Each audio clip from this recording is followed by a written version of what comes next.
ఆర్యన్, నువ్వు Setu segment samples తెచ్చావు కదా? గ్యాబ్రియల్ వాటి కార్బన్ డేటింగ్ పూర్తి చేసింది.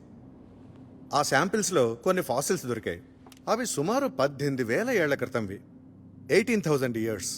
దీన్ని బట్టి చూస్తే రామసేతు 7,000 ఏళ్ల కంటే చాలా పురాతనమైంది. The bridge is older than Shriram. ఈ సాక్ష్యాలు సరైనవే, కానీ అవి మన వాదన నిరూపించుకోవడానికి సరిపోవు. We need more proof. Ramasetu వంతెనలో ఎంతో ప్రధానమైన ఆ రాళ్లను కూడా మనం పరీక్షించాల్సి ఉంటుంది. కానీ మనం ఆల్రెడీ సెడిమెంట్స్ని స్టడీ చేశాక రాళ్లను వెతకాల్సిన అవసరం ఏముంది? ఏజ్ ఎలాగూ సేమే ఉంటుందిగా.